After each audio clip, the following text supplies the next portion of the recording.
नमस्कार, मैं CS सिंह एक बार फिर से आप लोग के लिए साइंस का सेकंड टेस्ट लेकर आ रहे हैं। और ये जो टेस्ट है आपके लिए आपके एग्जाम्स जैसे ग्रुप डी और NTPC का एग्जाम चल रहा है और ग्रुप डी का एग्जाम आने वाला है, तो इसमें आपको बहुत मदद करने जा रहा है।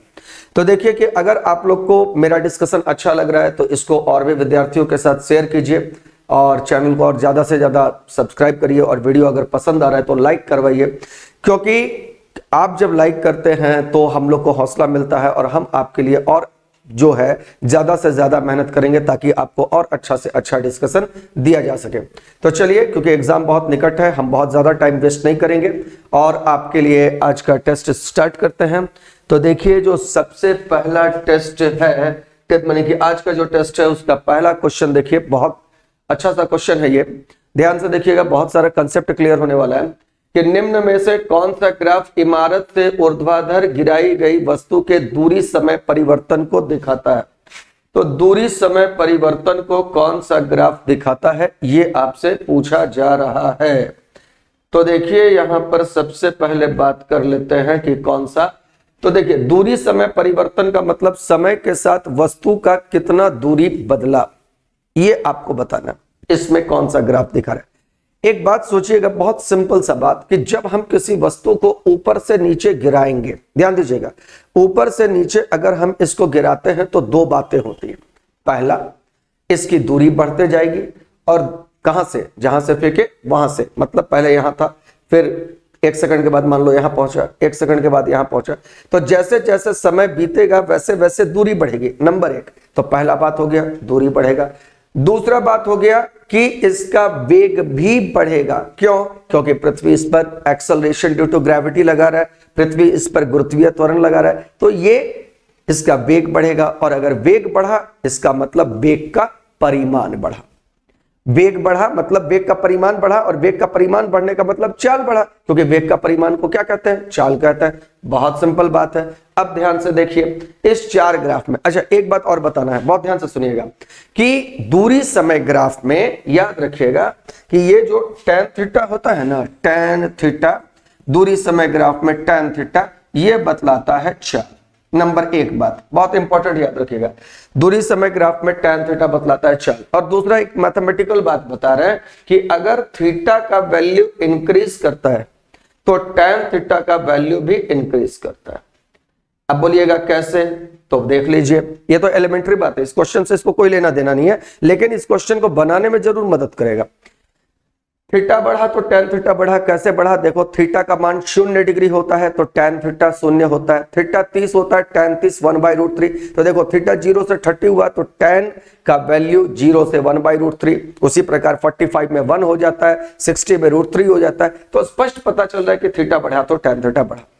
तो अब आपको 2 बातों के लिए चेक करना होगा, यह भी देखना होगा कि समय के साथ दूरी बढ़ रहा है, और यह भी देखना होगा कि समय के साथ चाल भी बढ़ रहा है। अब चाल कैसे बढ़ रहा है ये पता चलेगा, ध्यान से सुनिएगा, समय के साथ दूरी भी बढ़ना चाहिए, समय के साथ चाल भी बढ़ना चाहिए। दूरी भी बढ़ेगा, चाल भी बढ़ेगा समय के साथ। पहला ग्राफ में स्पष्ट रूप से पता चल रहा है, देखिए बहुत सिंपल सा बात बता रहा है कि जब समय 0 था तो दूरी मैक्सिमम है। मान लो कुछ भी है, सपोज कर लो कि हम ये वैल्यू को 10 से ले लेते हैं। अब 1 सेकंड के बाद मान लो ये वस्तु यहां पर पहुंच गया, तो ये 1 सेकंड ये दिखा रहा है, तो 1 सेकंड में ये कहां पर बता रहा है, यहां पर बता रहा है, ये देखो, ये इसका मतलब कि 1 सेकंड के बाद इसका डिस्टेंस और कम हो गया, और कुछ समय बाद और क्या हो गया, और कम हो गया। तो ये तो भाई गलत है, क्योंकि समय के साथ दूरी बढ़ना, ये तो समय के साथ दूरी घटा दिया। 0 पर बता रहा है समय पर इतना है, 1 सेकंड पे बता रहा है कि कम हो गया, 2 पर और कम हो गया, ये तो गलत हो गया, ये तो ग्राफ कभी हो नहीं सकता है, ये खत्म। बी नंबर में देखिए, ये बिल्कुल सही है। कैसे पता चल रहा है, देखिए, समय 0 है तो दूरी भी 0 है।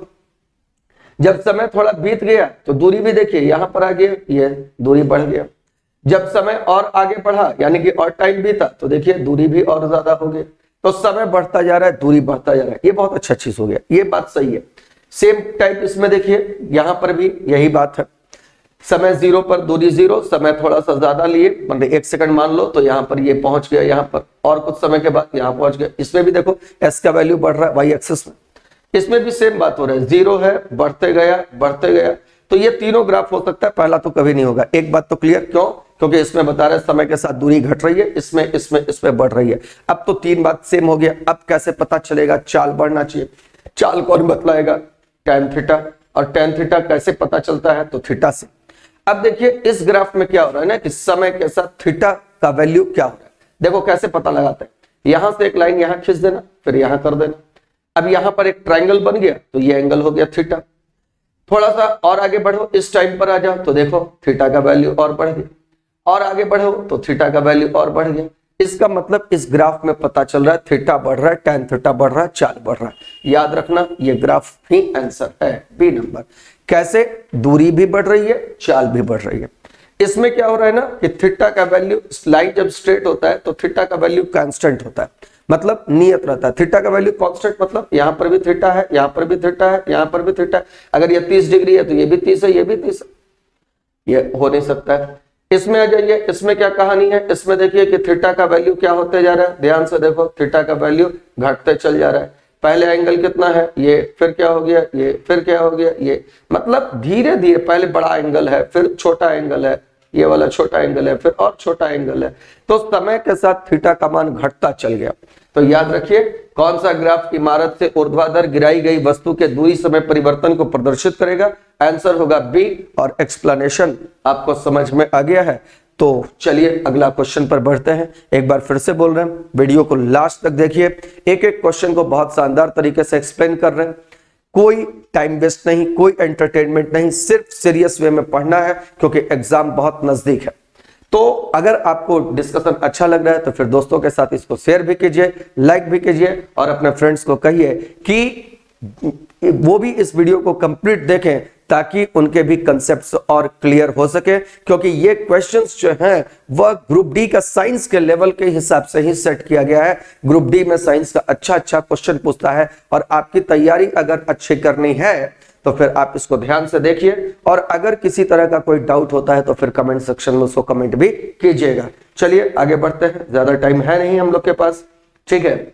चलिए बात करते हैं क्वेश्चन नंबर हम लोग 2 का, ठीक है। आ जाइए क्वेश्चन नंबर 2। क्वेश्चन नंबर 2 भी देखिए बहुत शानदार क्वेश्चन, दम जानदार सा है और इसको ध्यान से देख लीजिए आप लोग। क्वेश्चन क्या कहता है? क्वेश्चन कहता है कि एक ठोस गोला है, एक डिस्क है, एक वलय है जिसका द्रव्यमान और त्रिज्या समान है। याद देखिएगा कि गोला जो है ना, डिस्क और वलय तीनों का क्या है कि मास और रेडियस समान है। और वलय, वलय का मतलब होता है रिंग, ठीक है। डिस्क का मतलब होता है चक्ति, चक्ति का मतलब सिक्का। गोला का मतलब समझ लो कि ठोस गोला है तो समझ लो लड्डू, और क्या समझा। तो गोला हो गया, डिस्क हो गया और रिंग हो गया, यानी सॉलिड स्फीयर हो गया, डिस्क हो गया और रिंग हो गया। और इनका मास तीनों का सेम है, रेडियस सेम भी सेम है, त्रिज्या कह रहा है सेम है। घर्षणहीन आनत तल के नीचे समान ऊंचाई से एक साथ लुढ़कते हैं। अब आनत तल का मतलब भैया इंक्लाइंड प्लेन होता है, ध्यान से समझ लो। इंक्लाइंड प्लेन का मतलब झुका हुआ तल, ऐसा वाला तल। राजेंद्र नगर पुल को देखिए, एक तरफ से वो सबसे ऊपर पे चढ़िएगा, इधर से भी स्लोप है, इधर से भी स्लोप है, तो इसको इंक्लाइंड प्लेन कहता है। बचपन में देखे होंगे इंक्लाइंड प्लेन, उस पर आप थोड़ा सा मस्ती भी किए होंगे, ऐसे चढ़ जाते होंगे ऊपर, यहाँ पे सीढ़ी बना रहता था और एक छोटा बच्चा इस पे चढ़ गया है ना, ये बच्चा थोड़ा सा अच्छा सा बना देते हैं और ये इस पे ऐसे फिसल जाता था, तो ये इंक्लाइंड प्लेन होता है। ये एंगल हो गया मान लो थीटा। तो ये जो तल है ये झुका हुआ है, इसको इंक्लाइंड प्लेन कहते हैं। चलिए ठीक है, इंक्लाइंड प्लेन तो आपको समझ में आ गया। अब आगे का बात कर लेते हैं। आगे का बात क्या कहता है देख लीजिए। आगे का बात कहता है कि समान ऊंचाई से एक साथ लुढ़काया गया, मतलब यहां से ये समान ऊंचाई है, सपोज कर लीजिए ये समान ऊंचाई है और ये समान ऊंचाई h है। यहां से आपने गोला को भी लुढ़काया, यहां से आपने बेलन मन की डिस्क को भी लुढ़काया और रिंग को भी लुढ़काया। सबसे पहले कौन पहुंचेगा? बोला डिस्क सबसे पहले पहुंचेगा, गोला सबसे पहले पहुंचेगा, वलय सबसे पहले पहुंचेगा, कि सभी एक साथ तली पर पहुंचेगा। देखो इस तरह का क्वेश्चन है, बहुत सिंपल कंसेप्ट है। कंसेप्ट है मोमेंट ऑफ इनर्शिया का, यानी जड़त्व आघूर्ण का। इस प्रकार के प्रश्न में आपको याद रखना है और यह जानना है कि जिस वस्तु का जड़त्व आघूर्ण सबसे कम होगा, क्या बोल रहे हैं? जिस वस्तु का जड़त्व आघूर्ण मतलब मोमेंट ऑफ इनर्शिया, जड़त्व आघूर्ण मोमेंट ऑफ इनर्शिया सबसे कम होगा, लीस्ट होगा, वही सबसे ज्यादा एक्सेलरेट होगा, उसी का त्वरण सबसे ज्यादा होगा, और जिसका त्वरण सबसे ज्यादा होगा, जिसका त्वरण सबसे ज्यादा होगा वही सबसे पहले पहुंचेगा। जिसका त्वरण सबसे ज्यादा होगा वही सबसे पहले पहुंचेगा। यानी की कंसेप्ट, क्या कहे, की कंसेप्ट, की कंसेप्ट का मतलब जो सवाल बनाने में मदद करेगा वो ये है कि न्यूनतम जड़त्व आघूर्ण वाला, न्यूनतम आई का मतलब समझ लो, हम शॉर्ट में लिख दे रहे हैं MOI, moment of inertia. Moment of inertia को आई कहते हैं। न्यूनतम आई जिसका होगा पहले पहुंचेगा, पहले पहुंचेगा। और यह भी याद रखना, क्यों पहले पहुंचेगा, क्योंकि, क्या बोलोगे, क्योंकि उसका त्वरण मैक्सिमम होगा, अधिकतम होगा। क्योंकि उसका, अब मान लो कि अगर ये क्वेश्चन पूछता कि किसका त्वरण सबसे अधिक होगा, तो ए को हम लोग लिखते हैं ए, तो उसका त्वरण मैक्सिमम, देख लो भैया, मैक्सिमम होगा। ये बहुत अच्छा बात है, इसको तुम याद रखना। जिसका आई मिनिमम वो पहले पहुंचेगा, क्यों, क्योंकि उसका एक्सेलरेशन मैक्सिमम होगा। अब आपको क्या करना है ना कि वस्तुओं का मोमेंट ऑफ इनर्शिया याद रखना। कम से कम आज तो कम से कम 3 याद कर लीजिए, इतना दिन से तो पढ़िए रहे थे, अभी तक तो याद हुआ नहीं। चलिए धीरे धीरे करके, थोड़ा थोड़ा करके याद कर लीजिए। अब देखिए किसका किसका आप याद रखिएगा। पहले याद रखिए ठोस गोला का। देखो ठोस गोला यानी सॉलिड स्फीयर, सबसे पहला ठोस गोला का याद रखो। दूसरा किसका याद रख लो, डिस्क का, और डिस्क का भी याद रख लो। और तीसरा किसका याद रख लो, रिंग का। अब बोल रहे कि 3 को याद रखेगा तो 2 को हम और याद करवा देंगे। कैसे करवाएंगे, देख लो। ठोस गोला का सबसे पहले याद रखो 2/5, ये तो बहुत जरूरी है, तो हमेशा याद रहना चाहिए, ये सब भुला जाएगा ना फिर दिक्कत है। 2/5 mr²। वीडियो को अगर पॉज करके लिखना है तो लिख लेना, ठीक है ना। और डिस्क का अगर पूछेगा तो इसका बोलना mr²/2, mr²/2। रिंग का बोलेगा तो mr²। अब देखो 3 को का याद हो गया, किसका किसका बोले, ठोस गोला का 2/5 mr², डिस्क का mr²/2, रिंग का mr²। अब एक बात सुनो, रिंग का मतलब तो समझ गया होगा, है ना, बोले बहुत सारा रिंग को अगर जोड़ दोगे तो खोखला बेलन हो जाएगा। अब बहुत सारा डिस्क मतलब सिक्का, बहुत सारा सिक्का को जोड़, अच्छा बहुत सारा चूड़ी, समझो ना, चूड़ी होता है रिंग, तो बहुत सारा चूड़ी को जोड़ देंगे, बहुत सारा चूड़ी को जोड़ देंगे, ध्यान से सुनना, बहुत सारा चूड़ी को जोड़ देंगे तो खोखला बेलन तैयार हो गया। उसका हो जाएगा कितना, mr²। तो देखो रिंग का याद हो गया तो खोखला बेलन भी हो गया। अब बहुत सारा डिस्क का मतलब सिक्का, बहुत सारा सिक्का को जोड़ दिए तो ठोस बेलन बन गया, बोलो उसका भी याद हो गया, mr²/2। अब देखिए 2/5, 1/2 और 1, इसमें कितना है 2/mr², तो तीनों में कॉमन है। देखो इसमें भी mr² है, इसमें भी mr² है, इसमें भी mr² है। अब क्या है अंतर, अंतर है कि इसमें है 2/5, इसमें है 1/2 और इसमें है 1। बताओ सबसे कम किसका, सबसे कम 2/5 वाला ना, ये 2/5 है, ये 1/2 यानी 0.5, ये 2/5 यानी 0.4 और ये 1। देखो तो ये कितना है, इसमें आता है 2/5 यानी 0.4, ये 1/2 यानी 0.5 और ये आ गया 1। सबसे कम किसका हो गया, सॉलिड स्फीयर का यानी ठोस गोला का। तो ठोस गोला का जड़त्व आघूर्ण न्यूनतम सबसे पहले पहुंचेगा, आंसर होगा गोला सबसे पहले तली पर आएगा। क्वेश्चन वेरी गुड हुआ। तो देख लीजिए एक बार फिर से समझा दे रहे हैं, ध्यान से समझ लीजिए। गोला है, डिस्क है, वलय है, द्रव्यमान तीनों का सेम था, m, तीनों का रेडियस सेम, r। अब वैल्यू पर डिपेंड करेगा। फिर से एक बार कह रहे हैं, जिस वस्तु का जड़त्व आघूर्ण सबसे कम होगा उसका त्वरण सबसे ज्यादा होगा और वही पहले पहुंचेगा। बात क्लियर। चलिए अब आ जाते हैं क्वेश्चन नंबर 3 पर। क्वेश्चन नंबर 3 को अब देखिए, क्वेश्चन नंबर 3 क्या कहता है देख लेते हैं। क्वेश्चन नंबर 3 भी अच्छा क्वेश्चन है। अरे ये तो नया क्वेश्चन आ गया, ठीक है।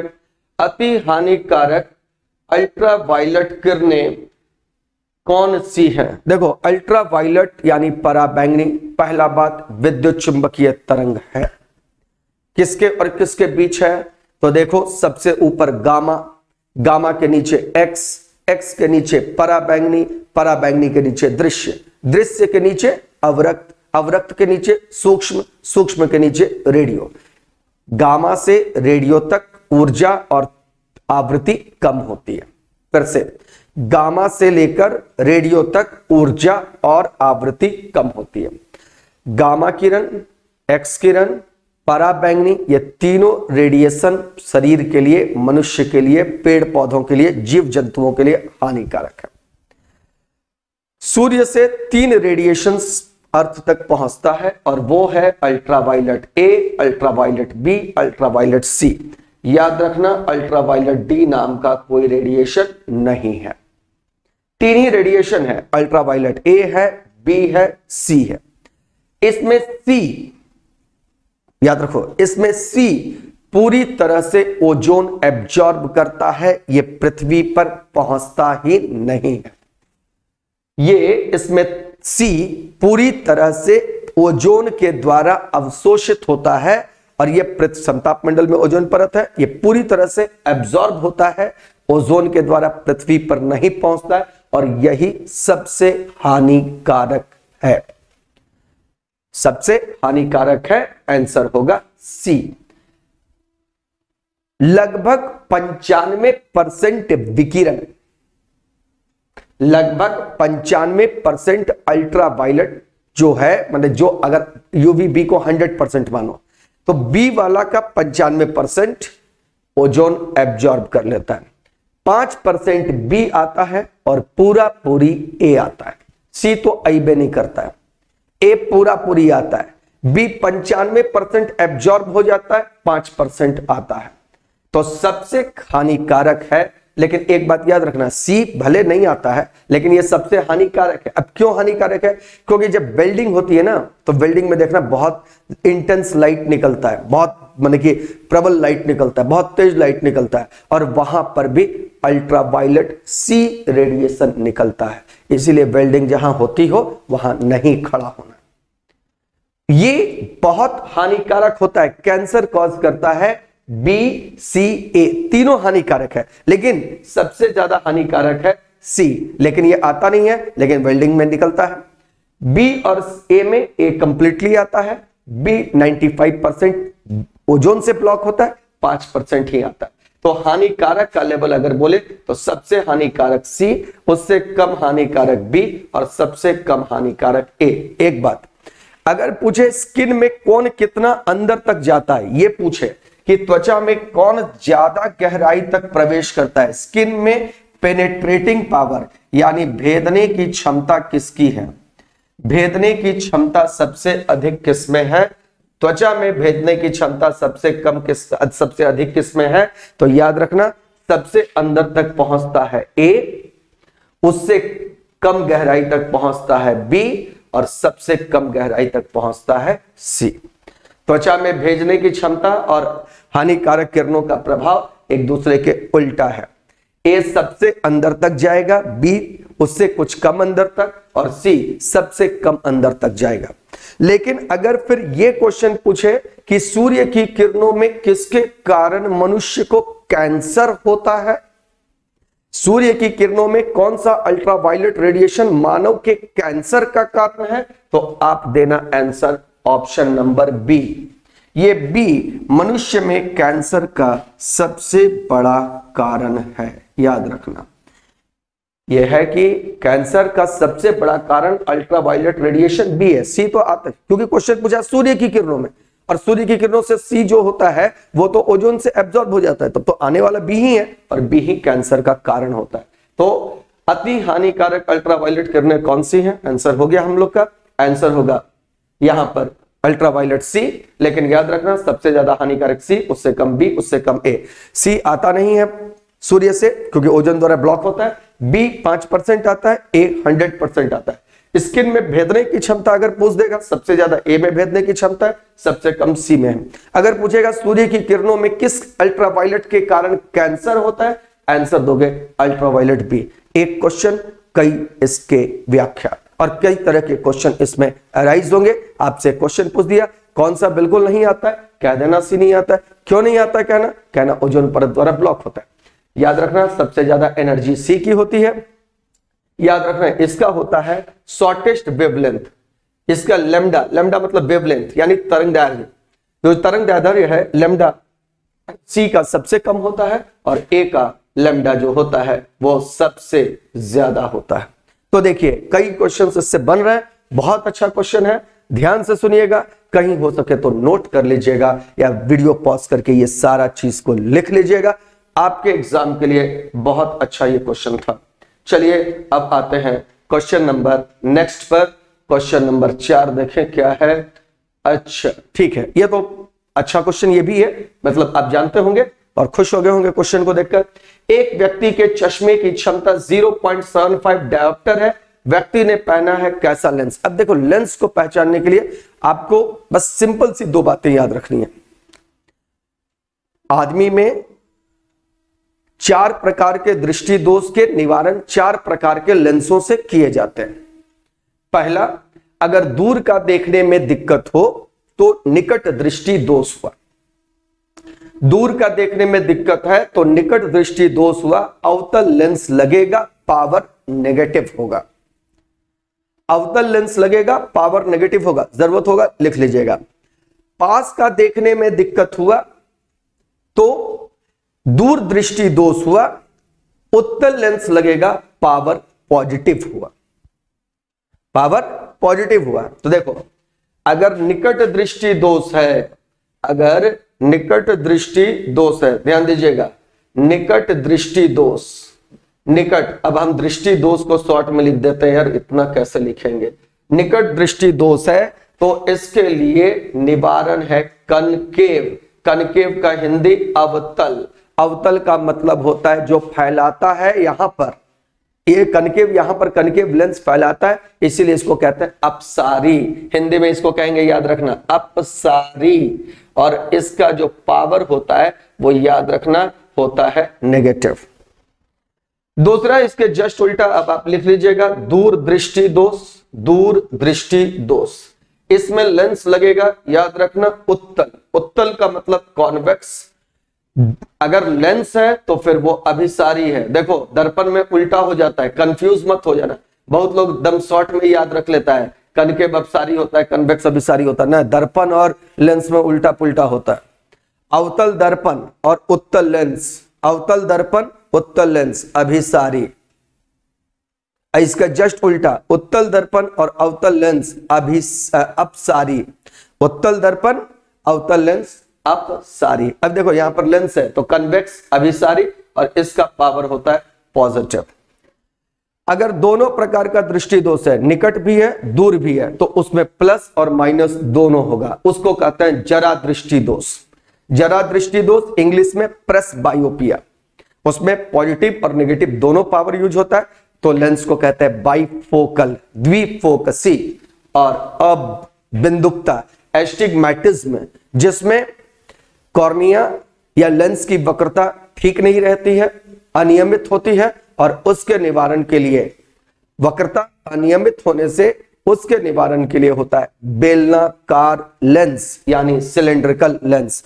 काम की बात, चश्मे की क्षमता है 0.75 डायोप्टर और आगे कुछ नहीं लिखा है, तो इतना तो आप जानते ही हैं कि आगे अगर कुछ नहीं लिखा है तो इसका मतलब प्लस, और प्लस का मतलब अभिसारी, और अभिसारी का मतलब कॉन्वेक्स, यानी आंसर हो गया ऑप्शन नंबर बी। अगर पूछा आदमी को कौन सा दोष था तो बोलना दूर दृष्टि दोष था।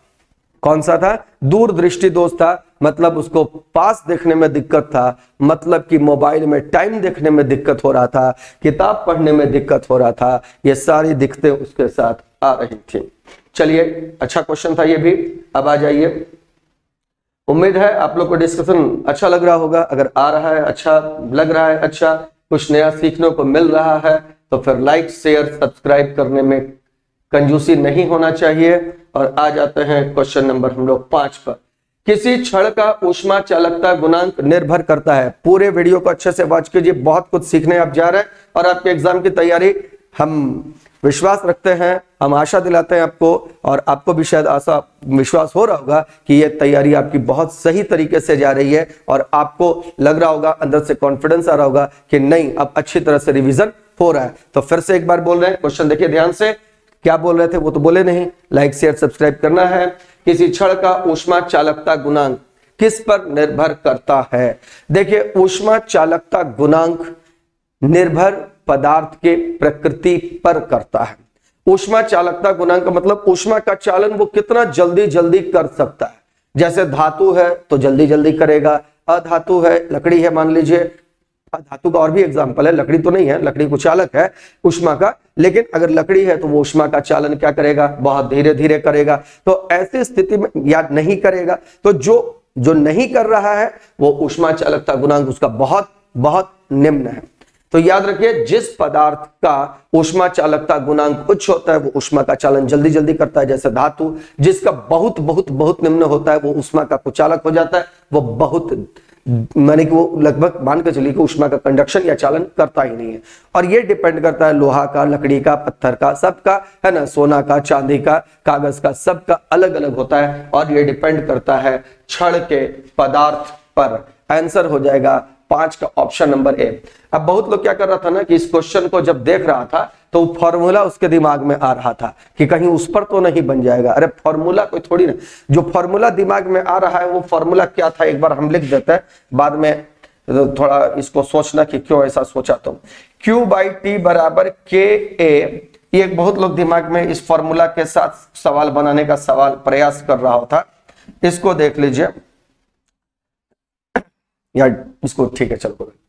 अब कहता है कि ये फॉर्मूला सर आप कभी पढ़ाए थे, हम लोगों को कॉपी में याद आ रहा था, तो ये के ऊष्मा चालकता गुणांक है। ये क्या कहता है मालूम है? इस फॉर्मूला के हिसाब से अब थ्योरी थोड़ा सा समझाते हैं कि मान लो कि ये एक छड़ है, और छड़ का ये जो क्रॉस सेक्शन एरिया यानी जिसको आप अनुप्रस्थ काट का क्षेत्रफल कहते हो ए है, ये मोटाई हो गया, ये ए, ये एल जो है ना ये लंबाई है, एल हो गया। और अगर इस सिरे का तापमान मान लो θ1 है और इस सिरे का तापमान मान लो θ2 है, तो तापमान में अंतर हो गया θ1 माइनस θ2। तो ऊष्मा प्रवाह की दर मतलब किसी भी क्रॉस सेक्शन से Q समय में कितना हीट फ्लो होगा, कितना समय में बोल रहे हैं, T समय में, यहां पर T समय में कितना हीट फ्लो होगा, इस क्रॉस सेक्शन से T समय में कितना ऊष्मा प्रवाह होगा, यानी ऊष्मा प्रवाह की दर क्या होगी, Q/T क्या होगा, वो इस फॉर्मूला से निकलता है। और K यहां पर जो है ना वो है आपका ऊष्मा चालकता गुणांक, इसको कहते हैं इंग्लिश में कोएफिशिएंट ऑफ थर्मल कंडक्टिविटी। ये एल्यूमिनियम का अलग, कॉपर का अलग, वुड का अलग, सबका अलग अलग। लेकिन याद रखना तो ये फॉर्मूला से ये क्वेश्चन नहीं बनेगा। क्वेश्चन था क्षण का ऊष्मा चालकता गुणांक किस पर निर्भर करता है, आंसर हो जाएगा क्षण के पदार्थ पर। चलिए ये भी अच्छा क्वेश्चन ही था, है ना, क्योंकि थोड़ा ये सब ऑप्शन दे करके दिमाग को थोड़ा मैंने कि डेविएट कर दिया कि अरे पहला वाला सिंपल वाला दे दिया, बाकी लंबाई उम्बाई लिख दिया, ये वाला फॉर्मूला भी आ गया, अब क्या करें। तो देखो प्रकृति पर निर्भर करता है, और ये ऊष्मा प्रवाह की दर को ज्ञात करने का फॉर्मूला है कि क्रॉस सेक्शन एरिया से T समय में कितना हीट ट्रांसफर हो रहा है, T समय में कितनी ऊष्मा प्रवाहित हो रही है, ये ऊष्मा प्रवाह की दर को ज्ञात करने का सूत्र होता है बालक। चलिए अब आते हैं अगले क्वेश्चन पर, और क्वेश्चन नंबर है 6। लीची फल का खाने योग्य भाग होता है, तो लीची तो खाए होंगे, मुजफ्फरपुर का लीची बहुत नामी है। और इस क्वेश्चन को देखने के बाद हमारे मन में एक बात जरूर आता है कि आपको कम से कम इतना जरूर करना है कि जो बने ट्रेंड वाले क्वेश्चंस हैं, मतलब जो अक्सर आते रहते हैं, अरे यार कम से कम वो क्वेश्चन गलत मत करो। देखिए हम मानते हैं कि पूरा एग्जाम में सब क्वेश्चन बनाने वाला नहीं होता, लेकिन हम क्या कहते हैं बार बार एक ही बात विद्यार्थी को कि देखो रिजल्ट के लिए भारी क्वेश्चन हो सकता है कि एक आध वो नहीं बनाओ चलेगा, लेकिन अगर जो सब बना रहा है, जो हल्का क्वेश्चन है वो तुम भी बनाओ, क्योंकि वो अगर गलत हो गया या वो अगर छोड़ दिया ना तो फिर दिक्कत है। अब ये सब लीची का, आम का, है ना, कटहल का, काजू का, अब इस सब का अगर पूछ दे कि खाने वाला भाग सेब उब का कौन सा होता है, पपीता का कौन सा होता है, तो ये सब छोटा छोटा क्वेश्चन माने कि कह रहे हैं कि बिल्कुल नहीं छोड़ना, फिर रिजल्ट गड़बड़ हो जाएगा। आज ही एक काम करो कि भाई जितना माने कि जो अलग अलग टाइप का चीज आ रहा है ना उसको याद कर लो, उसका एक चार्ट बना लो, और चार्ट बना करके अपने पास रख लो, उसको एगो को इधर साट दो, घर बेड के बगल में एगो को इधर साट दो, एगो को इधर साट दो। अरे पढ़ाई के लिए एक वातावरण तैयार करो। अगल बगल देखेगा इन्हें इधर का चार्ट है, इन्हें इसका चार्ट है, इन्हें फल का चार्ट है, इन्हें हार्मोन का चार्ट है, इन्हें बोन का चार्ट है। तुम्हारे चारों तरफ तो हमेशा पढ़ाई का वातावरण ही दिमाग के आगे चारों तरफ घूमते रहेगा और ऑटोमेटिकली तुम पढ़ना शुरू कर देगा। ये बहुत जरूरी है। जब तक तन से और मन से नहीं लगेंगे ना, तब तक बहुत टफ कंपटीशन है। बार बार समझाते हैं इस बात को। तो लीची का खाने योग्य भाग, आज मेरा मान लो रट जाना, जितना फल का खाने होने वाला भाग होता है ना, वो सब रट जाना है। तो लीची का खाने वाला भाग तो जानता है, रसदार जो होता है, एरिल है ना, जैसे नींबू में भी एरिल ही होता है, उसी प्रकार से लीची का खाने योग्य भाग कौन सा होता है? तो ये होता है बालक, एरिल। आंसर हो जाएगा, है ना। मांसल पुष्पासन, इसका तो वो बहुत कॉमन एग्जांपल सब लोग याद रखता है ना। और ये याद रखता है एप्पल। एप्पल जो होता है उसका थैलेमस खाने वाला भाग होता है, तो ये याद रखना है। इसके बाद अगर कोई पूछता है कि मध्य फल भित्ति खाने वाला भाग कौन सा होता है, तो इसके लिए भी अभी मौसम आ ही रहा है, तो मैंगो, आम, इसका भी याद है। और बीज पत्र जो है, सीड लीफ, इसको याद रखना है, तो कैशनट या काजू, है ना, ये याद रखो। लेकिन सलाह नहीं है, रिक्वेस्ट है भाई, कम से कम याद कर लेना चाहिए, गड़बड़ाना नहीं। ये सब क्वेश्चन छोटका छोटका क्वेश्चन है, बोलना कि अरे सर याद तो हो ही न जाएगा। अरे अभी नहीं होगा तो फिर कभी नहीं होगा, ये भी बात समझ लो, फिर कब होगा। तो चलिए, इतना बात तो हो गया। लीची का खाने वाला भाग हो गया, कौन सा? एरिल हो गया। रेशेदार जो रेशा होता है वही खाने वाला इसका भाग होता है। अब आ जाते हैं अगला क्वेश्चन पे। क्वेश्चन नंबर है 7। कुलाम में 1 फैराडे का मान कितना होता है? ये भी बहुत बार क्वेश्चन पूछता है। तो सबसे पहला बात देख लो कि फैराडे जो होता है ना, फैराडे ये होता है चार्ज का मात्रक। चार्ज का मतलब किसका होता है? आवेश का मात्रक। याद रखना, कभी कभी क्वेश्चन पूछ देता है कि फैराडे किसका मात्रक है, क्योंकि इसका माने मिलता जुलता टर्म होता है फैराड। अगर फैराड पूछ दिया तो धारिता का, ये है फैराडे। फैराडे होता है मात्रक किसका? आवेश का, यानी चार्ज का। और 1 फैराडे जो होता है ना, वो 96,500 कूलम होता है। आंसर हो गया ये, 1 फैराडे 96,500 कूलम। इसका एक परिभाषा बोल रहे, हम बोल रहे हैं, आप वीडियो स्टॉप करके लिख लीजिएगा। बोल रहे बहुत अच्छा परिभाषा है। क्या है? 1 फैराडे, सुन लीजिएगा, 1 फैराडे अर्थात 96,500 कूलम। 1 फैराडे अर्थात 96,500 कूलम आवेश की वह मात्रा है, आवेश की वह मात्रा है जो किसी धातु के अपघट्य से, आवेश की वह मात्रा है जो किसी धातु के अपघट्य से अगर प्रवाहित कराते हैं तो उसके कैथोड पर, कहां पर बोले? कैथोड पर ग्राम रासायनिक तुल्यांक, उसके कैथोड पर ग्राम रासायनिक तुल्यांक के बराबर धातु जमा कराएगा। ग्राम रासायनिक तुल्यांक के बराबर धातु जमा कराएगा। देखो सिंपल सा हम लिख ही देते हैं, उतना क्या करना है, बस कितना याद रखना, 1 फैराडे कैथोड पर ग्राम रासायनिक तुल्यांक के बराबर धातु जमा कराता है। ग्राम रासायनिक तुल्यांक के, कैथोड पर ग्राम रासायनिक तुल्यांक के बराबर धातु जमा कराता है। ये बहुत इंपॉर्टेंट बात है, धातु जमा कराता है। तो ये डेफिनेशन भी याद रहना चाहिए, क्योंकि मान लो आज ठीक है पूछ दिया 1 फैराडे बराबर 96,500 कूलम। कल पूछ दे कि अगर किसी धातु के अपघट्य से, कल ऐसा क्वेश्चन पूछ दे कि अगर किसी धातु के अपघट्य से 1 फैराडे यानी 96,500 कूलम का आवेश प्रवाहित करेंगे तो कैथोड पर कितना धातु जमा होगा, तो क्या वहां पर क्या करिएगा? ग्राम रासायनिक तुल्यांक। और देखो ग्राम रासायनिक तुल्यांक भी सिंपल है। क्या है? पहले तो रासायनिक तुल्यांक समझ लो।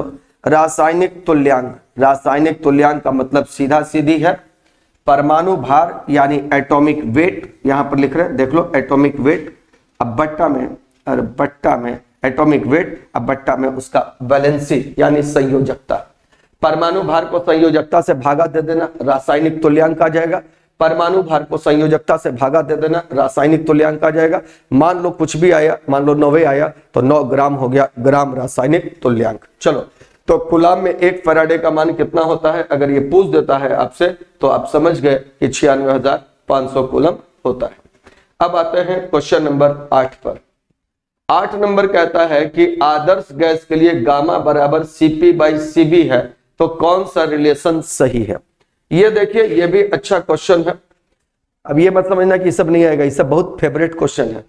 आदर्श गैस के लिए गामा बराबर CP/Cv है, तो देखिए Cp होता है नियत दाब पर गैस की विशिष्ट ऊष्माधारिता। Cp, P से प्रेशर, नियत दाब पर गैस की विशिष्ट ऊष्माधारिता। और Cv होता है नियत आयतन पर गैस की विशिष्ट ऊष्माधारिता। ये नियत ताप पर, ये नियत दाब पर। देखो गैस में क्या होता है ना कि तापमान जब बढ़ाते हैं तो उसका दाब भी चेंज होता है, आयतन भी चेंज होता है। क्या क्या बोले? तापमान बढ़ाने से, परिवर्तन करने से दाब और आयतन दोनों बदलता है। इसीलिए गैस में 2 प्रकार का विशिष्ट ऊष्माधारिता होता है। एक बार कहते हैं नियत दाब पर, एक बार कहते हैं नियत आयतन पर। नोट करने वाला पॉइंट है, जरूरत पड़े लिख लो कि क्योंकि तापमान में परिवर्तन से गैस का दाब और गैस का आयतन दोनों बदलता है। इसीलिए गैसों में 2 प्रकार की विशिष्ट ऊष्माधारिता होती है। अब आते हैं इसको, इतना बात तो आप समझिए। अब ये गामा अनुपात है Cp/Cv का। अब इसको बनाएंगे कैसे? तो Cp-Cv बराबर होता है R, पहला। अब देखिए Cp-Cv बराबर R होता है। अब कुछ Cp के टर्म में है, कुछ Cv के टर्म में है। देखते हैं, हम अपना किस्मत आजमाते हैं किधर से सही हो जाता है मेरा। अगर इस संबंध को कहा जाता है, याद रखना, मेयर का संबंध। कौन सा संबंध? मेयर्स रिलेशन, इसको कहा जाता है। ये भी याद रखना, मेयर का संबंध। कभी कभी एग्जाम में पूछा हुआ क्वेश्चन है, मेयर्स रिलेशन यानी मेयर का संबंध ये है। अब इसमें क्या है ना कि अब आपको रिलेशन बनाना है, तो ये पूरा इक्वेशन को आप क्या करिए कि Cv से भागा दे दीजिए। अगर Cv से भागा दे दीजिएगा तो ये C हो जाएगा Cp बट्टा में Cv, अब माइनस Cv, अब बट्टा में Cv, अब बराबर हो जाएगा R बट्टा गामा। मन मेरा ऐसे ही किया था करने का। तो Cp बट्टा Cv तो यहाँ पर गामा है, ये -1 बराबर हो जाएगा R बट्टा गामा। अब देखें कुछ आता है क्या? ठीक है, गामा Cp ये हो गया 1 माइनस ये गामा। यहाँ पर कैसे आ गया यार? यहाँ तो गामा नहीं होगा ना, यहाँ पर इसको हटा देते हैं, यहाँ पर तो Cv होगा, है ना। ये हो गया Cv। अब देखो तो गामा यहाँ पर भी फिर हटाना पड़ेगा, रुको यार, यहाँ पर इसको भी, और यहां पर हो जाएगा ये आपका Cv। अब देखो इसको अगर इधर ले आते हैं, यहां से देखो gamma is equal to R/Cv, और इधर -1 को इधर ले आए तो कितना हो जाएगा? +1। अब देखो तो कोई ऐसा मिलता है क्या? हाँ, तो ये तो मिल गया, very good. B is equal to gamma बराबर 1 + R/Cv, और ये हमारा रिलेशन है। आंसर हो गया ऑप्शन नंबर बी। देखो बहुत सिंपल था, ये रिलेशन मालूम होना चाहिए था, Cv से डिवाइड करना था, आंसर को लाना था। Putting the value getting the answer, सही रिलेशनशिप एस्टेब्लिश हो गया। चलिए तो फिर से समझ लीजिए, इस संबंध को कहते हैं मेयर का संबंध। अब आते हैं अगला क्वेश्चन पर। क्वेश्चन नंबर है हम लोग का 9, और 9 नंबर कहता है निम्नलिखित कथनों में से सही कथन को चुनना है। सही कथन को चुनिए। चलो ठीक है, क्वेश्चन क्या कहता है यानी ध्यान से देख लीजिए, अच्छा है, कंसेप्चुअल क्वेश्चन है। ऊष्माक्षेपी अभिक्रिया में अभिकारक की ऊर्जा उत्पाद से अधिक होती है। देखो आपको मालूम है कि रिएक्शन जब लिखते हैं हम लोग तो रिएक्टेंट इधर लिखते हैं, प्रोडक्ट इधर लिखते हैं। ध्यान से समझना, अभिकारक इधर लिखते हैं और उत्पाद इधर लिखते हैं। अब कहता है कि अगर इसकी ऊर्जा ज्यादा होगी, इसकी ऊर्जा अधिक होगी, और इसकी ऊर्जा अगर कम होगी, सपोज कर लीजिए जैसा क्वेश्चन में कहता है, तो फिर ये तो क्या हो गया? इसका मतलब हुआ कि ये तो रिएक्शन बैलेंस, मतलब कि ये तो ऊर्जा संरक्षण का सिद्धांत का उल्टा हो गया, एक तरफ ज्यादा एक तरफ कम। तो इसका मतलब इसके तरफ कुछ और हीट ऐड करना पड़ेगा, कुछ और ऊर्जा ऐड करनी पड़ेगी, है ना। और जब इधर में हम ऊर्जा ऐड कर देते हैं, इसका मतलब हो गया कि ये कौन सा रिएक्शन हो गया? यहाँ पर हीट निकल रहा है। अब कह रहा है कि निम्नलिखित कथनों में सही कथन को चुनिए। ऊष्माक्षेपी अभिक्रिया में अभिकारक की ऊर्जा उत्पाद से अधिक होती है। इधर ऊर्जा ज्यादा है और इधर ऊर्जा कम है। मान लो कि इधर सपोज कर लो, एग्जांपल से समझाते हैं, यहाँ 100 है, यहाँ पर 50 है। इसका मतलब 100 में 50 ये यूज कर लिया, बाकी 50 कहाँ गया? बाकी 50 इसका मतलब रिलीज हो गया। तो पहला इक्वेशन तो सही है, कह रहा है कि ये ऊष्माक्षेपी हुआ ना, 100 में 50 प्रोडक्ट बनने में यूज हुआ, बाकी का 50 का हुआ, क्योंकि रिएक्टेंट तो सब पूरा प्रोडक्ट में बन चुका है। बात समझ लो, रिएक्टेंट पूरा किससे बदल चुका है, प्रोडक्ट में। तो 50 गया कहां भाई, 50 हीट में निकल गया, और ये हीट निकल गया तो ऊष्मा छिपी। वेरी राइट, पहला वाला कदम सही है। दूसरा कहता है, देखो कितना अच्छा कंसेप्ट था कि रिएक्टेंट अब प्रोडक्ट, रिएक्टेंट के तरफ साइड मान लो 100 था, प्रोडक्ट के तरफ 50 था। अब कहता है कि अभिकारक का ऊर्जा उत्पाद से अधिक है, देखो दिखाया अधिक है, तो बाकी गया कहां भाई, हीट में ना चला गया 50 इधर। रुद्धोष्म प्रक्रिया में आयतन पूरी अभिक्रिया में स्थिर रहता है, नहीं यार ये गलत बात है। रुद्धोष्म प्रक्रिया में आयतन नहीं रहता है, क्या रहता है, ऊष्मा। याद रखना, रुद्धोष्म को इंग्लिश में एडियाबेटिक कहते हैं, एडियाबेटिक में ऊष्मा नियत रहता है।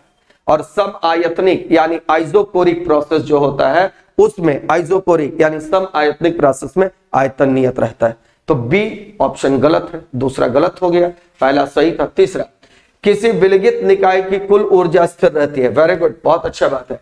कोई आइसोलेटेड सिस्टम है, विलगित का मतलब जिसको दूसरे से कोई मतलब नहीं है, जो है उसके लिए सारा दुनिया वही है, तो ऊर्जा संरक्षण का सिद्धांत भी इसी में लगेगा। आइसोलेटेड सिस्टम को सराउंडिंग में परिवर्तन से कोई मतलब नहीं है, और किसी भी सिस्टम की टोटल एनर्जी कांस्टेंट होती है, ये ऊर्जा संरक्षण का सिद्धांत है। और इसलिए 3 नंबर भी सही है, 2 गलत था, 1 3 सही है। आंसर हो गया ऑप्शन नंबर सी, और क्वेश्चन था बिल्कुल दमदार और कंसेप्चुअल। चलिए तो फिर आ जाइए, ध्यान से लास्ट तक वीडियो देखिएगा, बहुत मस्त मस्त क्वेश्चन है इसमें। अब आ जाइए, क्वेश्चन नंबर है 10। एक यात्री एक चलती रेलगाड़ी में 5 रुपए का सिक्का उछालता है, यदि सिक्का उसके आगे गिरता है तो क्या करेंगे। देखो एगो बात हम समझते हैं कि तुम ऐसा सोचना ना कि ये क्वेश्चन तुम ही पर लागू हो रहा है, सिक्का छोड़ दो ना, आदमी पर लागू हो रहा है। अच्छा एक बात बताओ कि अगर गाड़ी पे ब्रेक मारते हैं तो आदमी किधर गिरता है, आगे। बात समझना, गाड़ी में ब्रेक मारेंगे तो आदमी किधर गिरता है, आगे। इसका मतलब ब्रेक मारने पर सिक्का आगे गिरेगा, ठीक है।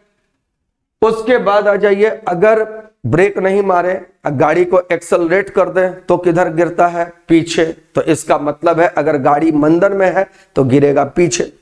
देखो बस अपने आप को सोच के बनाना, और अगर समान वेग से चलते रहेगा तो साथ साथ चलो, कहीं कोई दिक्कत नहीं है, तो कहां रहेगा, हाथ में।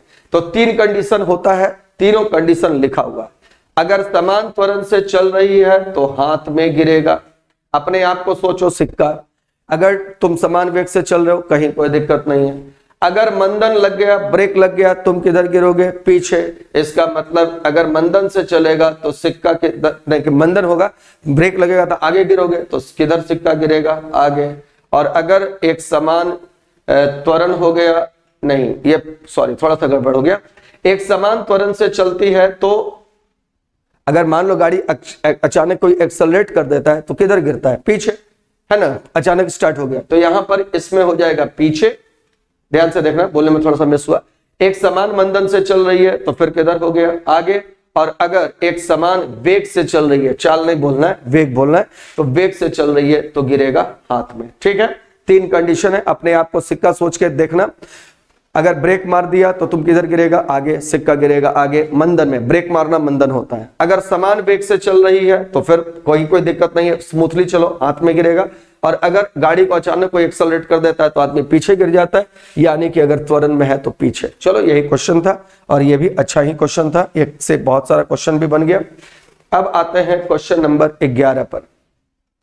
इंडोल एसिटिक अम्ल क्या है। देखो इंडोल एसिटिक अम्ल ये ऑक्सिन का दूसरा नाम होता है। ऑक्सिन मालूम है आपको, सेल इलॉन्गेशन, कोशिका विभाजन, है ना, सॉरी कोशिका दीर्घन में मदद करता है, यानी कि स्टेम का ग्रोथ को खासकर ये मदद करता है। स्टेम यानी कि जो तना होता है उसके वृद्धि में बहुत सहायक होता है, और ये इंडोल एसिटिक एसिड है।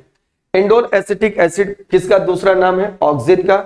याद रखना ये ऑक्सिन का दूसरा नाम है, और इसी इंडोल एसिटिक एसिड यानी कि ऑक्सिन का एक और नाम है, ये भी याद रखोगे, और ये है नैप्थेलीन, ठीक है, acetic acid, naphthalene acetic acid. लेकिन ये कृत्रिम ऑक्सिन होता है, याद रखना। कैसा ऑक्सिन, कृत्रिम।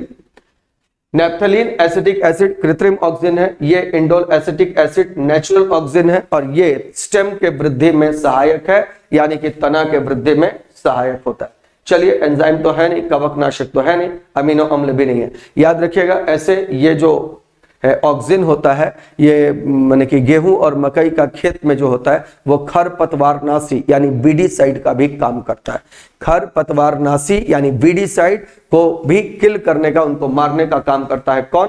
ऑक्सिन। तो ऑक्सिन का याद रखिए दो नाम होता है, अगर प्राकृतिक ऑक्सिन है तो इंडोल एसिटिक एसिड, कृत्रिम है तो नैप्थलीन एसिटिक एसिड, और इसी को शॉर्ट में लिखा जाता है NaA, और इसको इंडोल एसिटिक एसिड को कभी कभी शॉर्ट में लिख के देता है आपको IAA। तो इसको नोट कर लीजिएगा, बहुत अच्छा ये भी क्वेश्चन था। अब आ जाइए अगला क्वेश्चन, आ जाइए क्वेश्चन नंबर है हम लोग का 12। निम्नलिखित में से कौन सा तापक्रम में परिवर्तन करने पर प्रभावित होता है? ध्यान से देखिएगा, कल बताए थे पहले वाला टेस्ट का डिस्कशन अगर याद होगा तो मोलरता निकालना कैसे पड़ता है। N का मतलब समझना, नंबर ऑफ मोल्स लिखा हुआ है, N मतलब नंबर ऑफ मोल्स। तुमको फॉर्मूला लिखना है, तुम लिख लो, number of moles by volume in litre. विलेय के मोल की संख्या लिखते जाना है तो लिखते चल जाना स्टॉप करके, विलेय के मोल की संख्या बटा विलयन का आयतन लीटर में। अब देखो, अगर तापक्रम में परिवर्तन करेंगे तो आयतन में परिवर्तन होगा, आयतन में परिवर्तन होगा, मोलरता परिवर्तन होगा, यानी तापमान से मोलरता बदलती है, तापमान से मोलरता बदलती है। मोलरता होता है नंबर ऑफ मोल्स, विलेय की मोल की संख्या बटा विलायक का द्रव्यमान केजी में। किसका बोल रहे हैं? विलयन का नहीं, विलायक, विलायक मतलब सॉल्वेंट, विलायक का द्रव्यमान केजी में। अब देखो, तापमान बदलने से द्रव्यमान कभी नहीं बदलेगा, मोल में भी मात्रा से ही निकलता है, ग्राम से ही निकलता है, यानी वजन से ही निकलता है, वो भी नहीं लगता, इसीलिए मोललता नहीं बदलती है। नॉर्मलता निकालने के लिए विलेय के ग्राम तुल्यांकों की संख्या याद रखना, विलेय के ग्राम तुल्यांकों की संख्या बट्टा विलयन का आयतन लीटर में। ग्राम तुल्यांक किसका? विलेय का, याद रखोगे, अब बट्टा विलयन का आयतन लीटर में। यहां सिर्फ विलायक का द्रव्यमान, विलयन नहीं बोल रहे, देख लो, विलायक का द्रव्यमान केजी में, यहां विलयन का आयतन लीटर में। अब यहां पर भी तापमान से आयतन बदलेगा, इसीलिए मोलरता भी बदलेगी, नॉर्मलता भी बदलेगी, और इसलिए आंसर होगा ए और सी दोनों। तब अक्सर क्वेश्चन एग्जाम में पूछता है कि निम्न में से कौन सा इन तीनों में अगर दे दे कि विलयन के सांद्रण को व्यक्त करने की सर्वोत्तम माने यूनिट है या तरीका है, किस विधि से विलयन का सांद्रण सर्वोत्तम तरीके से व्यक्त किया जा सकता है? आंसर बिंदास देना, मोललता बेस्ट होता है, कंसंट्रेशन ऑफ सॉल्यूशन बतलाने का, विलयन का सांद्रण बतलाने का सबसे अच्छा तरीका है। चलिए अब आते हैं question number next. Question number हम लोग का है 13। क्वेश्चन नंबर हो गया 13। 13 क्वेश्चन क्या कहता है? 13 कहता है कि यदि सन 1985 में एक वृक्ष में एक साइन बोर्ड की कील भूमि से 5 फीट की ऊंचाई पर लगाई गई, 1985 में 5 फीट, सन 1998 में यह कील कितनी ऊंची होगी यदि वृक्ष प्रति वर्ष 4 इंच लंबाई में बढ़ता है, यानी एक साल में 4 इंच। 85 से लेकर 98 हुआ, मोटा मोटी 13 साल। 4 इंच का मतलब हो गया 13, एक मिनट, यह हो गया 13 साल में 4 इंच बढ़ा, मतलब कितना फीट बढ़ा? तो इसको 12 से भागा दे देना। अब पहले था कितना? 5, तो 5 पहले वाला, अब प्लस बढ़ा 13 साल में 4/12 के हिसाब से, तो ये 4 तिया 12 और ये मोटा मोटी 3 चौके 12, 4.33, 9.33 हो जाएगा। तो आंसर तो सिंपल है, ये तो माने कि बचा वाला क्वेश्चन हो गया, आंसर हो गया 9 फीट, बात खत्म। सिंपल था, 13 साल में देख लो कितना बढ़ता है, प्रति साल 4 इंच बढ़ता है, इसमें तो कुछ था नहीं, है ना। क्वेश्चन नंबर आ जाते हैं हम लोग 14 नंबर कहता है नाइट्रोजन और हाइड्रोजन से अमोनिया बनाने के निम्नलिखित समीकरण पर विचार कीजिए। N2 + 3H2 gives 2NH3। तो कहता है कि नाइट्रोजन के 100 अणुओं से अभिक्रिया करने के लिए कितने हाइड्रोजन की जरूरत होगी। क्या यार, बहुत अच्छा क्वेश्चन है, ये भी देख लो। N2 + 3H2 दिया कितना जी? 2NH3। अच्छा है, अब बोल रहा है कि 100 अणु को चाहिए कितना, तो देखो तो एक अणु को कितना चाहिए, ये तो यहीं से पल जाएगा, कुछ करना ही नहीं है। एक अणु को कितना चाहिए? 3, तो एक अणु को 3 चाहिए, तो कितना बोल रहा है? 100 अणुओं से अभिक्रिया करने के लिए नाइट्रोजन के 100 अणुओं को अभिक्रिया करने के लिए कितने हाइड्रोजन अणुओं की जरूरत है? हमको क्या निकालना है? हाइड्रोजन का अणु। तो देखो, एक को चाहिए 3, तो 100 को चाहिए कितना? इतना तो मैथ आता होगा। एक को चाहिए 3, तो 100 को चाहिए कितना? 300। आंसर हो गया ऑप्शन नंबर सी। बात समझ गए? नाइट्रोजन हाइड्रोजन से अमोनिया बनाया, एक अणु नाइट्रोजन को 3 चाहिए, 100 को चाहिए 300, और ये हो गया क्वेश्चन खत्म। देख लेना वीडियो स्टॉप करके। अब आ जाओ क्वेश्चन नंबर 15, है ना? डाटा भी तुम लोग बचा के रखते हैं। निम्नलिखित में से कौन सा एक उपचायक की तरह कार्य करेगा? ध्यान देना, पूछ रहा है कौन उपचायक की तरह काम करेगा। कैसे पकड़ोगे? देखो, उपचायक और अपचायक। अपचायक का इंग्लिश होता है रेड्यूसिंग एजेंट, और उपचायक का इंग्लिश होता है ऑक्सीडाइजिंग एजेंट। ऐसा समझ लो, अवकारक, ऑक्सीकारक। अब एक बात याद रखना, जो परमाणु मिनिमम ऑक्सीडेशन नंबर दिखाए, मिनिमम ऑक्सीडेशन नंबर यानी न्यूनतम ऑक्सीकरण संख्या दिखाए, वह हमेशा केवल और केवल अवकारक का ही काम कर सकता है। यह याद रखना, अवकारक का ही काम कर सकता है अगर न्यूनतम ऑक्सीकरण संख्या दिखाया तो। और अगर वो अधिकतम ऑक्सीकरण संख्या दिखाए, याद रखना, तो वो फिर काम कर सकता है केवल और केवल ऑक्सीकारक का। ये केवल और केवल कंडीशन है, केवल, याद रखना, ऑक्सीकारक केवल, और ये हो गया केवल, मतलब न्यूनतम ऑक्सीकरण संख्या तो केवल अवकारक, अधिकतम ऑक्सीकरण संख्या तो केवल ऑक्सीकारक। अब इसमें देखो, 3 ऑप्शन देखो। इसमें आयोडीन का ऑक्सीडेशन नंबर -1 है, H+1 होता है, उधर जाएगा -1। इसमें सल्फर -2 है। इसमें ऑक्सीजन का कितना होता है बताओ तो? -2, -2 गुना 2 कितना होगा? -4। सल्फर का उधर जाएगा तो कितना हो जाएगा? +4। अब देखो कैसे निकाले। हाइड्रोजन का याद रखना, अधातु के साथ +1, हाइड्रोजन का अधातु के साथ +1। अब ये और इधर आ गया Hi में +1 + I का बराबर 0, तो हाइड्रोजन का हो गया +1, उधर आ गया तो -1। इसमें देखो -2, और इसी प्रकार इसमें +4। अब देखो, सल्फर का मिनिमम जो होता है ना, वो होता है -2, और मैक्सिमम जो होता है ना, वो होता है +6। ये याद रखना। और ये वाला 4 बीच में है। ऑक्सीकार माने इसका बढ़ भी सकता है 6 तक, +4 वाला का बढ़ सकता है कहां तक? 6 तक, और घट सकता है कहां तक? -2 तक। तो ये ऑक्सीकारक और अवकारक दोनों का काम करेगा, और आंसर हो जाएगा ऑप्शन नंबर सी। चलिए अगला क्वेश्चन देखते हैं, देख लीजिएगा ध्यान से इसको। अच्छा क्वेश्चन था, याद रखिए, जिसका ऑक्सीडेशन नंबर माइनस और प्लस के माने मिनिमम और मैक्सिमम के बीच में है, ऑक्सीकरण संख्या न्यूनतम और अधिकतम के बीच में है, वो ऑक्सीकारक और अवकारक दोनों का कार्य करता है। अब आ जाइए क्वेश्चन नंबर 16। ग्रेगर मेंडल निम्न में से किसके प्रतिपादन हेतु प्रसिद्ध है? देखो, कोशिका सिद्धांत तुमको मालूम है, कौन दिया था? स्लेडिन और स्वान। नाम लिख लेना, कोशिका सिद्धांत स्लेडिन और स्वान का है। उत्परिवर्तन का सिद्धांत बहुत इंपॉर्टेंट है, ह्यूगो डी ब्राइज का है। उत्परिवर्तन सिद्धांत, उत्परिवर्तन मतलब अचानक अगर किसी जीव में परिवर्तन हो गया। आनुवंशिकता का नियम ग्रेगर जोहान मेंडल का है, और आंसर हो गया सी। और उपार्जित लक्षणों का वंशागति का नियम जो है ये लामार्क का है। तो कोशिका सिद्धांत स्लेडिन स्वान, उत्परिवर्तन सिद्धांत ह्यूगो डी ब्राइज, आनुवंशिकता का नियम मेंडल, और उपार्जित लक्षणों की वंशागति लामार्क का दिया हुआ है। देख लीजिएगा और लिख लीजिएगा इसको। अगला आ जाइए, अगला क्वेश्चन है क्वेश्चन नंबर 17। 17 नंबर कहता है कि किसी उत्तल लेंस का फोकस अंतर सभी रंगों के लिए समान होता है। लाल रंग की अपेक्षा नीले रंग के लिए कम होता है, नीले रंग की अपेक्षा लाल रंग के लिए कम होता है, कि पीले रंग के लिए अधिक होता है। ध्यान दीजिएगा, हम बताए हैं कि सबसे ज्यादा अपवर्तनांक होता है बैंगनी रंग का, और सबसे कम अपवर्तनांक होता है लाल रंग का। सबसे ज्यादा अपवर्तनांक बैंगनी का, सबसे कम अपवर्तनांक लाल का। इसीलिए जब प्रकाश को आप गुजारिएगा लेंस से तो सबसे कम मुड़ेगा, क्योंकि सबसे कम अपवर्तनांक है लाल वाला, और सबसे ज्यादा मुड़ेगा कौन वाला? बैंगनी वाला। तो बैंगनी रहेगा यहां, लाल रहेगा यहां। तो बोलो सबसे ज्यादा कौन मुड़ा? बैंगनी। तो बैंगनी का कम, सबसे कम कौन मुड़ा? लाल, लाल का ज्यादा। तो लाल रंग की अपेक्षा नीले रंग के लिए कम होता है। आंसर हो गया ऑप्शन नंबर बी। आंसर कौन सा हो गया? बी। क्यों? क्योंकि लाल का अपवर्तनांक कम है तो कम मुड़ेगा। चलिए अगला क्वेश्चन देख लेते हैं, ये भी क्वेश्चन नंबर है 18। 18 नंबर क्वेश्चन कहता है रिनाइनो में SO2- H2O4 2- H2O6 2- में सल्फर के उपचयन अवस्थाओं को आपको लिखना है। देखिए लिखना बहुत सिंपल है, करना कुछ नहीं है। ऑक्सीजन का कितना होता है बोलो तो, देखो लिख देते हैं SO3 2-, सल्फर का निकालना है तो मान लो X।